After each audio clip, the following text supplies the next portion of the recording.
Hi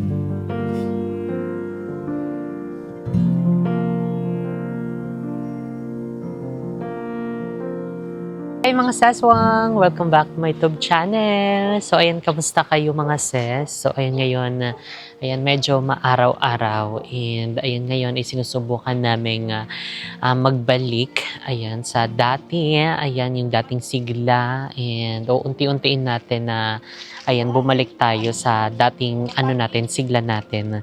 Ngayon is inuunti-unti na muna natin, ayan dahil nga 'di ba sa mga unexpected na mga nangyari.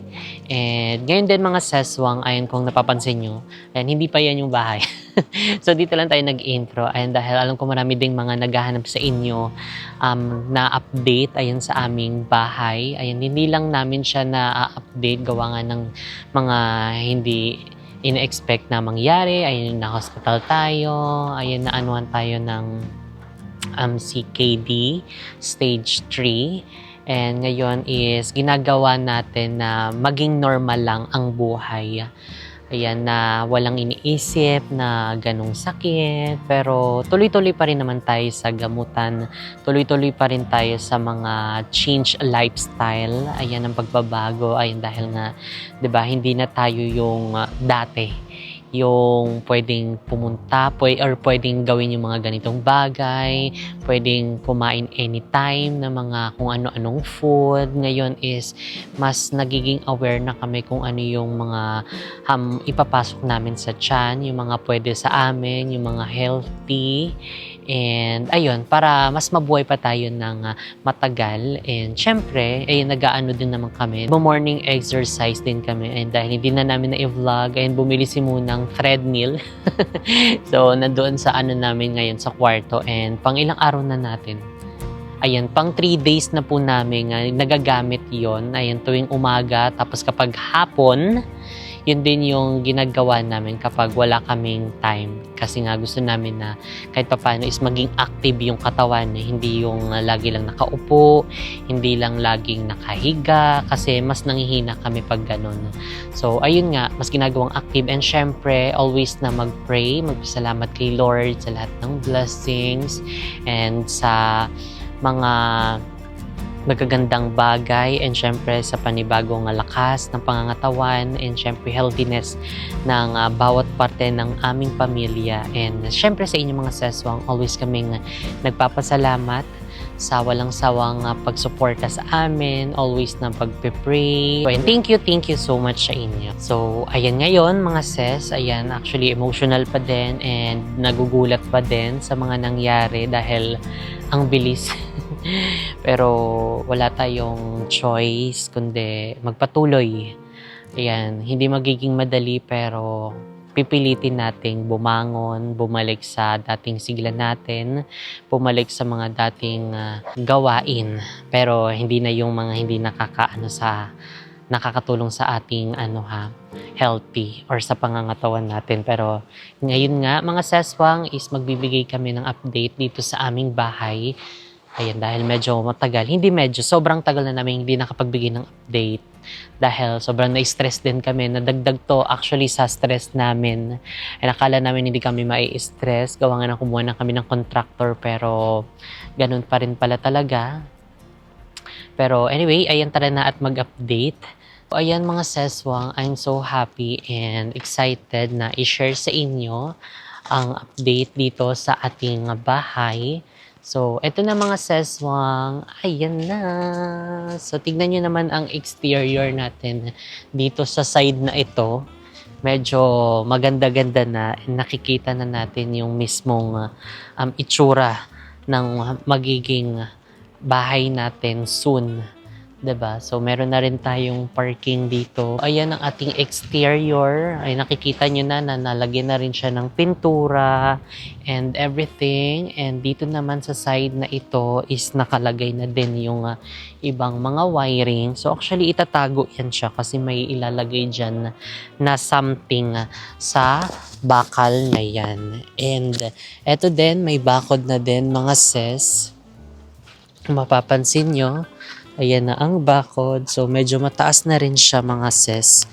Ayan no, hanggang doon na rin yan sa likod. So, hindi lang natin siya makita dito dahil ayan, may nakaharang. And etong space na to is papunta yan sa ating dirty kitchen. And ginagawa na rin yung septic tank. So, ayan, medyo nakikita na din na natin mga sis, 'di ba? And medyo marami-rami na din yung mga maibibigay nating update dito dahil medyo matagal tayong hindi nakapagbigay ng update. So, meron na rin pala silang na-deliver dito ng mga ilang materyales. Ayan, na mga ordinary na hollow blocks. So, ayan, dyan na muna yan siya nilagay. Di ko alam kung saan ilalagay. Siguro sa poste or di tayo sure. So, ayun, tara pasok tayo dito mga sis.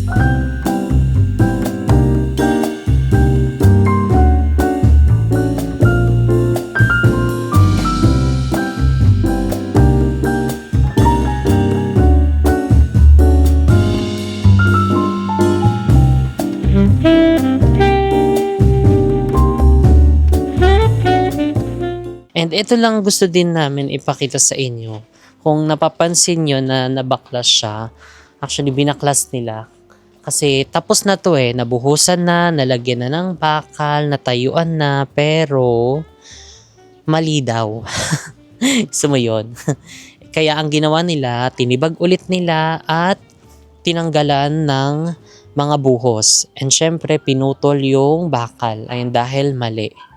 So, ayun, yun yung isa sa mga nagpapadagdag ng delay at doble-dobleng pagtatrabaho dito sa bahay. And hindi lang yan, di ba? Syempre, bago nila buhusan, kailangan sure na yun, di ba?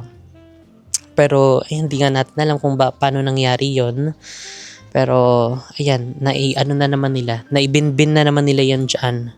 So, ang ito ata, or di pa tayo sure kung anong eksena nila sa buhay nila. Is meron na silang bakod. So yun nga yung pinutol nila. So meron na din parang ganyan na poste-poste. O di ba finally, nagkaroon na din sila ng fence dito. Kumbaga, yan ay yung pinaka bakod natin. Pero syempre, hindi pa yan siya finish. And may iba pang mga materials dito, mga PVC, at saka yung mga white PVC para ata yun sa cold or hot na water. And ayan din, yung mga ibang screen. Hindi ko sure, pero tataasan pa siguro ito kasi masyado pa siyang mababa. Kitang-kita pa natin yung labas.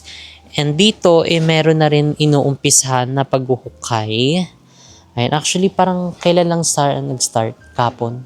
Ay, kanina lang sila nag-start. Pero ayan nga, syempre, yan pa lang yung hukay na nila, may bibigay sa atin. Diba? So, excited kami dito sa part na ito dahil inuumpisa na din siya. And isa to sa mga magpapadagdag ganda dito sa aming dream house. And ayan nga pala mga sis, meron na din tayong mga paganyan-ganyan dahil nag-start na din na mag-install ng aircon dito sa aming dream house. Kumbaga, sumasabay na din yung aircon sa paggagawa dahil nga naman hindi pwedeng malate siya kasi kapag malate siya baka mahilo siya. Baka magkabuhol-buhol na sila ng gawa. So okay na yun, at least sumasabay siya sa gawa. And ayan yung ating kisame. 'Di ba? Kita nyo naman ang ating kisame, may mga ibang na din, tubig-tubig. Ano ba yan? Water line. Oh, may mga malalaki diyan dahil meron din tayong ceiling na ilalagay diyan. And dito mga sis, ang ating flooring nabuhusan na din siya. O, diba? O, okay na yung flooring natin dito. Pero hindi pa yan yung pinaka-final. Pero yan ang ating kisame. Ganun pa din. Wala pa rin nabago. May mga ganyang pa ding eksena. And ito yung isa sa pinaka-naloka din kami. Actually, di ko alam kung may picture or video si Mo. Basta ipapakita na lang namin or ilalagay niya dito kung ano yung itsura dito. Basta naitayo na nila ito, nai-assemble na nila, nai-welding na nila, nabuhusan na nila ng semento, pero mali na naman. So, anong mangyayari kapag mali? I-demolish nila yung bagay na yon, tapos tatanggalin nila to sa pagka-welding, tapos itong mga buhos pinagbabaklas.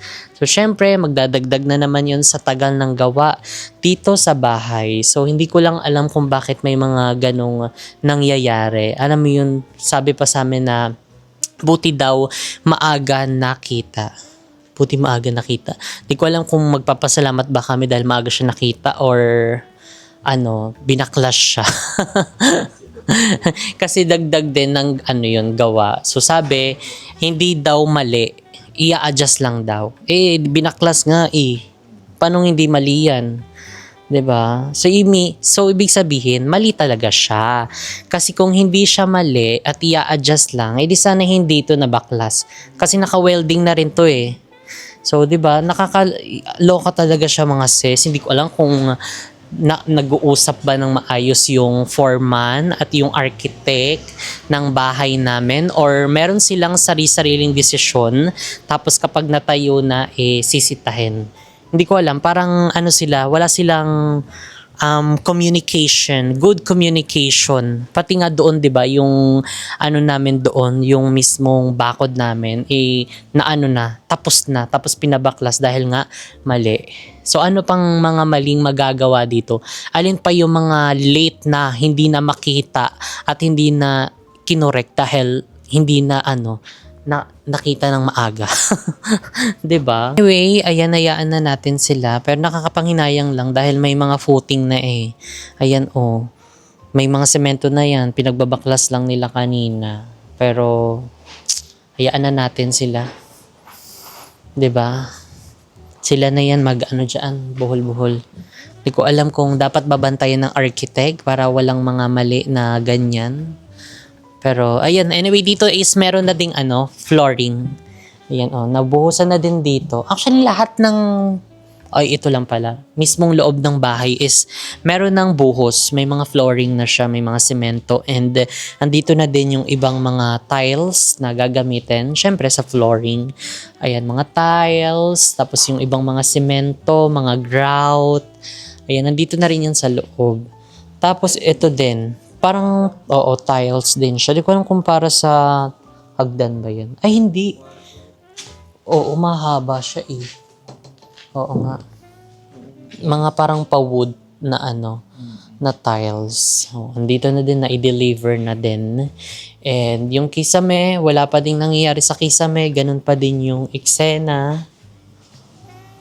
Ayan, dito naman, wala din nagbago. Ganun pa rin. So, flooring, ang eksena is yung mga flooring. Pero ayan, meron na ding mga nakabitan ng mga ganito. Ayan, para sa abang sa mga wiring natin, sa mga switch. And ito din, para sa extension sa formal kitchen namin. So, ito na yung daanan mismo. So, lumit, pero okay na yun. And dito naman sa side, kisame na. Meron na ditong kisame. Buo na rin yung kisame niya. So, may mga wire na din siya. And dito meron na ding bakod. Nakabakod na din dyan. Pero nga, hindi pa yan final na taas niya dahil dadagdagan pa yan or papatungan pa ng ilang blocks. Para nga naman, hindi tayo kita. And may switch tayo dito. Yan, Ayan, ang ilaw natin.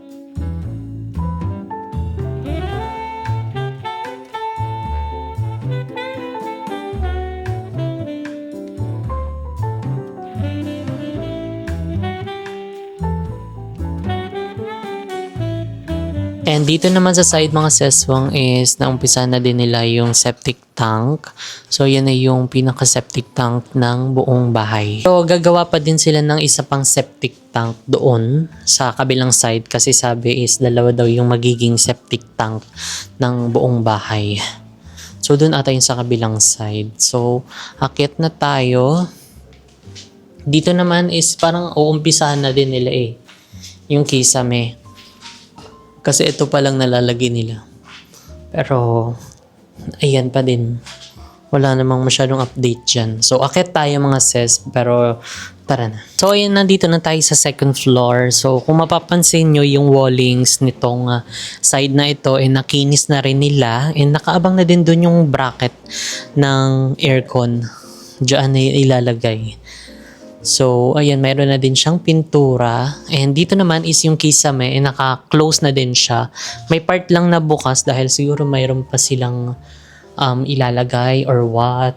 Pero anyway, ang flooring natin dito is nakalagay na rin yung tiles dito sa side na ito. Heto pa lang naman. Pero yung junk side wala pa. Pero meron ng hukay dito dahil dadaanan siguro nung para sa aircon. Yung pinaka tubo niya dyan. 'Di ba? So ang cute, para siyang drainage lang.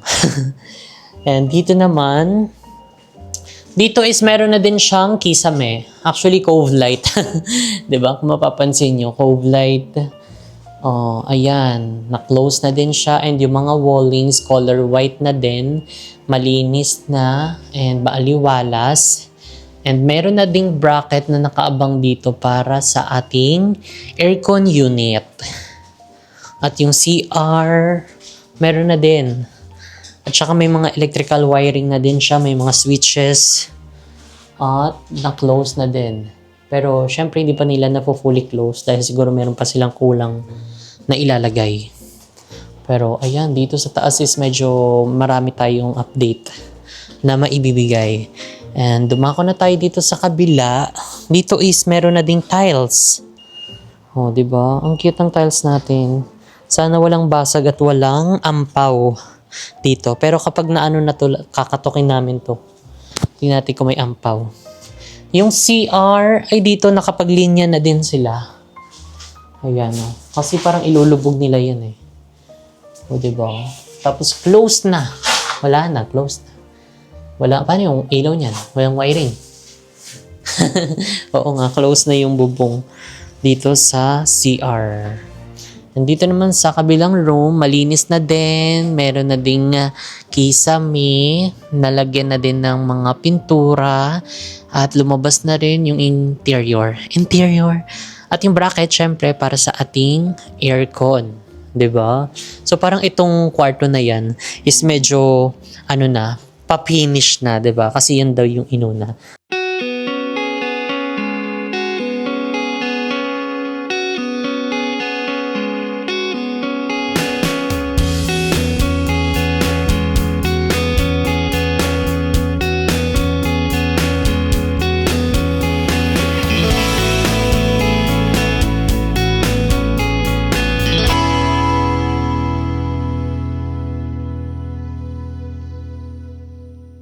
So anyway, ito yung, ano yan? Bakit naka-X?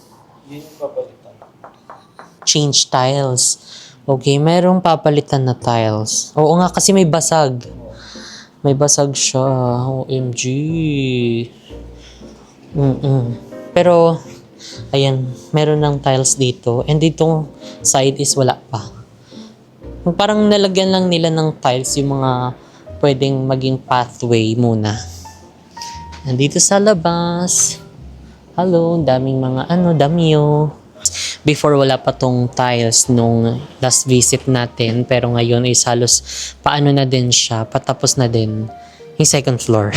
Ayan, may mga wirings na din. 'Di ba? Tapos nakaabang na din yung para sa aircon natin. And excited na kami sa part na pagbibili ng gamit. Parang hindi pa excited pala. Mag-iipon muna kami. Mag-vlog muna kami ng bonggang-bongga at magtitinda. So, ayan. So excited. Ayan, basta dami nating mga gagawin pa dito sa ating bahay. Syempre, wala pa yung interior. Marami pa tayong bibilhin, pero for the meantime is mag-update na muna tayo dito. So anyway, ayan ang ating mga switches. Basta pag may makita kayong mga ganitong itsura na kalitaw ang mga wire, yan yung para sa switch natin. At ang cute ng ating kisame dito. Very asikaka. 'Di ba? Ang cute, ang ganda, ang hirap. Parang nahihirapan na sila dyan magkabit. 'Di ba? So dito din, may mga na din Pak. Oh, may switch na din dito. Oh, ang daming switch. Nakatakot yan. Paano yan? Ang dami yan. Magkano bill nito? Mauntog ka dyan. 'Di ba? Pero i-consider din namin syempre yung solar dahil nga sobrang daming ilaw dito. So, ayan. Iaunahin muna natin basta marami pa tayong mga bibilihing mga gamit-gamit. And tara na at mag-update dito sa ating master's bedroom.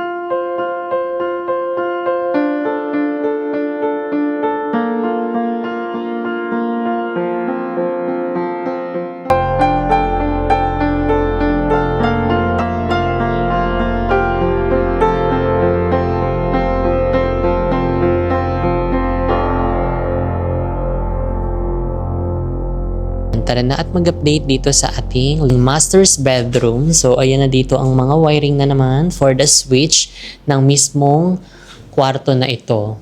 So, ayun ang kisame natin. Medyo mataas din. Yung gitna, may harang. Tapos may mga lawit-lawit na din dyan ng mga wiring. 'Di ba? Dahil dyan magkukuha ng source ng ilaw dito sa ating bahay. And syempre, ito din. Para sa aircon. Nandito yung aircon natin. At doon yung buga niya. Tapos nandito yung kapitbahay.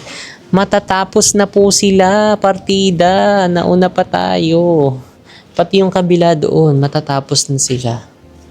Diyos ko Lord, maunahan pa tayo ng mga bagong tayo pa lang. Diba? So, dito din, mga season, tignan nyo yung mga wallings natin. O, diba? Medyo puti na din siya. Nalagyan na din siya ng skim coat. And, ayun, pag na-close na tong ating kisame, maganda na yung magiging itsura nito. And, syempre, pag nalagyan na ng tiles, diba? Ay, maganda na to. So, pasok naman tayo dito sa isang CR natin. So, dito, wala pa actually nagaganap. Kumbaga, naging stock room muna siya.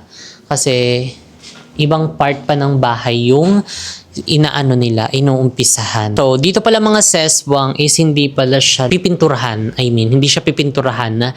Bagkus, lalagyan siya ng mga tiles. Kumbaga, itong wallings niya is naka-tiles yung kanyang magiging wall.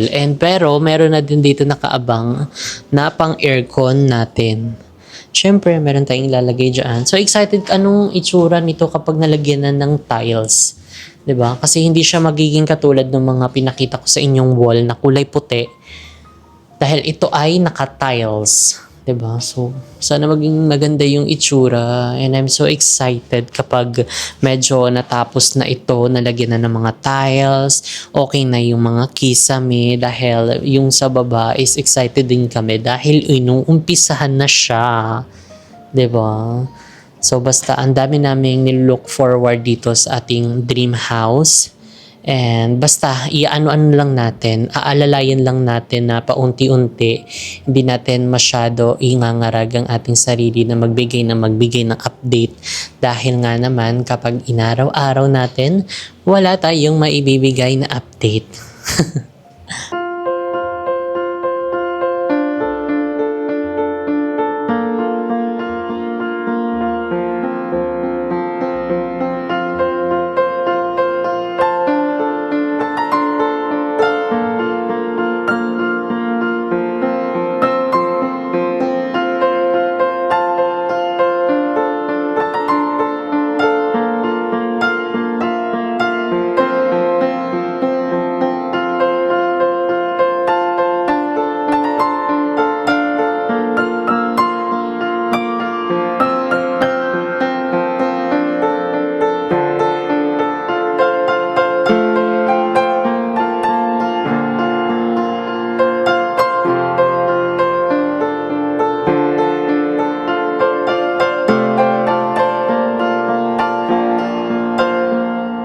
So anyway mga seswang, yun lang ating mga latest update ayun dito sa bahay. Dahil yun yung mga maibibigay namin sa ngayon simula nung last na update namin dito. Yun na yun mga seswang. So abangan nyo pa ang ating ibang update, ibang mga kaganapan. Uunti-untiin din natin, 'di ba? So ano lang, step by step. And one at a time. So, gawin lang nating light ang buhay. So, wag natin masyadong i-pressure ang ating mga sarili. And, ayun, hoping praying na matapos na din itong aming bagong bahay. And, diba, para malas na ang ating stress sa buhay. Labat lang, ayun, matatapos din ito. 'Di ba? Makakalipat din tayo dito. Malayo pa pero malayo na tayo, 'di ba, mga ses?